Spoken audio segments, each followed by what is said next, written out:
नमस्कार दोस्तों, हिंदी साहित्यता में एक बार फिर आप सबका स्वागत है। दोस्तों आज हम लोग देखेंगे सर्वनाम की परिभाषा तथा उसके प्रकारों को याद करने की बहुत ही सिंपल सी ट्रिक। सर्वनाम कहते किसे हैं? तो संज्ञा के स्थान पर प्रयुक्त होने वाले शब्दों को सर्वनाम कहते हैं। जैसे मैं, हम, वह, यह, क्या, कौन इत्यादि, ये सभी शब्द सर्वनाम के अंतर्गत आते हैं। सर्वनाम शब्द का अर्थ होता है सबका नाम। ये शब्द किसी विशेष व्यक्ति के द्वारा प्रयुक्त न होकर सबके द्वारा प्रयुक्त होते हैं दोस्तों, इसलिए इन्हें सर्वनाम कहा जाता है। जैसे कि मैं का प्रयोग सभी व्यक्ति अपने लिए करते हैं, अतः मैं किसी एक का नाम न होकर सबका नाम है, अर्थात सर्वनाम है। सर्वनाम के 6 भेद होते हैं: पुरुषवाचक सर्वनाम, निश्चयवाचक सर्वनाम, अनिश्चयवाचक सर्वनाम, संबंधवाचक सर्वनाम, प्रश्नवाचक सर्वनाम और निजवाचक सर्वनाम। पुरुषवाचक सर्वनाम क्या होता है? तो पुरुषों के नाम के बदले आने वाला शब्द पुरुषवाचक सर्वनाम कहलाता है। पुरुष 3 प्रकार के होते हैं दोस्तों: वक्ता, श्रोता और अन्य, अर्थात उत्तम पुरुष, मध्यम पुरुष और अन्य पुरुष। उत्तम पुरुष के अंतर्गत मैं, हम, मैंने, हमने, मेरा, हमारा, मुझको, मुझे, ये सभी शब्द आते हैं जो कि वक्ता होते हैं, उन्हें उत्तम पुरुष कहते हैं। मध्यम पुरुष के अंतर्गत श्रोता आते हैं, जिसमें तुम, तुमने, तुझे, तुम्हें, तुमको, तुमसे, आपने, आपको इत्यादि शब्द आते हैं।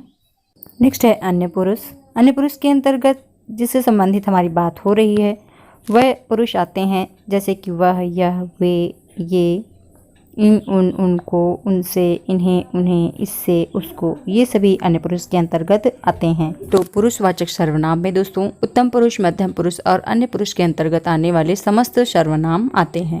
अब हम लोग देखेंगे निश्चयवाचक सर्वनाम। निकट या दूर के व्यक्तियों या वस्तुओं का निश्चयात्मक संकेत जिन शब्दों से व्यक्त होता है उन्हें निश्चयवाचक सर्वनाम कहते हैं। जैसे यह, वह, ये, वे। दोस्तों जैसे यह मेरी पुस्तक है, वह उनकी मेज है, ये मेरे हथियार हैं, वे तुम्हारे आदमी हैं। तो इसमें यह, वह, ये, वे, ये सभी निश्चयवाचक सर्वनाम के अंतर्गत आएंगे। नेक्स्ट है अनिश्चयवाचक सर्वनाम। जिन सर्वनामों से किसी निश्चित वस्तु का बोध नहीं होता उन्हें अनिश्चयवाचक सर्वनाम कहते हैं। जैसे कोई, कुछ, कोई आ गया तो क्या करोगे, उसने कुछ नहीं लिया, तो इसमें कोई और कुछ अनिश्चयवाचक सर्वनाम के अंतर्गत आएंगे। दोस्तों अगर आप लोगों ने हमारे चैनल को अभी तक सब्सक्राइब नहीं किया है तो प्लीज़ दोस्तों इसे सब्सक्राइब कर लीजिए। चलिए देखते हैं संबंधवाचक सर्वनाम। जिस सर्वनाम से किसी दूसरे सर्वनाम से संबंध स्थापित किया जाए उसे संबंधवाचक सर्वनाम कहते हैं। जैसे जो और सो। जो आया है सो जाएगा, इसमें जो और सो संबंधवाचक सर्वनाम के अंतर्गत आएंगे। अगला प्रकार है प्रश्नवाचक सर्वनाम का। प्रश्न करने के लिए प्रयुक्त होने वाले सर्वनाम शब्दों को प्रश्नवाचक सर्वनाम कहा जाता है। जैसे कौन, क्या, किसे, कौन आया था, वह क्या कर रहा था, दूध में क्या गिर गया, तो ये सभी प्रश्नवाचक सर्वनाम के अंतर्गत आएंगे। अगला सर्वनाम का प्रकार है दोस्तों निजवाचक सर्वनाम। निजवाचक सर्वनाम आप है, यह अपने आप या स्वयं के लिए प्रयुक्त होने वाला सर्वनाम है। ध्यान रहे दोस्तों यहाँ आप स्वयं के लिए प्रयुक्त होता है, जो कि पुरुषवाचक मध्यम पुरुष आदरणीय सर्वनाम आप से अलग है। जैसे कि यह कार्य मैं आप ही कर लूँगा।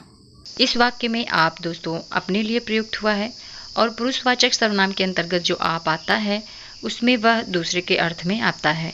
तो ये सभी सर्वनाम के प्रकार थे दोस्तों। अब हम लोग इनको एक छोटी सी ट्रिक के माध्यम से याद रखेंगे। उससे पहले अगर आप लोगों ने हमारे चैनल को सब्सक्राइब नहीं किया है और हमारे इस वीडियो को लाइक और शेयर नहीं किया है तो प्लीज़ दोस्तों चैनल को सब्सक्राइब कर लीजिए और हमारे वीडियो को लाइक और शेयर कर दीजिए। चलिए देखते हैं ट्रिक। तो ट्रिक है सर्वपुरुष का निज निश्चय निश्चय के संबंध में प्रश्न है। सर्वपुरुष का निज निश्चय निश्चय के संबंध में प्रश्न है। इसमें 6 सर्वनाम आ जाएंगे दोस्तों। सर्व से हम लोग याद रखेंगे सर्वनाम के भेद हैं ये 6। और पुरुष से हो जाएगा पुरुषवाचक सर्वनाम, का से कोई अर्थ नहीं होगा।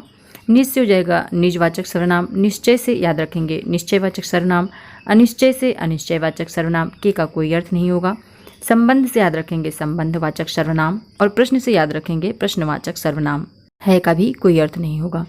तो ये हमारी ट्रिक थी दोस्तों। आप लोगों को कैसी लगी आप लोग हमें कमेंट करके ज़रूर बताइएगा। अगर आप लोगों ने अभी तक हमारे इस चैनल को सब्सक्राइब नहीं किया और हमारे वीडियो को लाइक और शेयर नहीं किया है तो प्लीज़ दोस्तों इसे सब्सक्राइब कर लीजिए और बेल आइकन को दबा दीजिए ताकि जब भी मैं वीडियो अपलोड करूँ तो आप लोगों को इसका नोटिफिकेशन मिल सके और आप लोग इसे सबसे पहले देख सकें। तो बस आज की वीडियो में इतना ही। जल्दी मिलेंगे अपने नेक्स्ट वीडियो में, तब तक के लिए नमस्कार दोस्तों।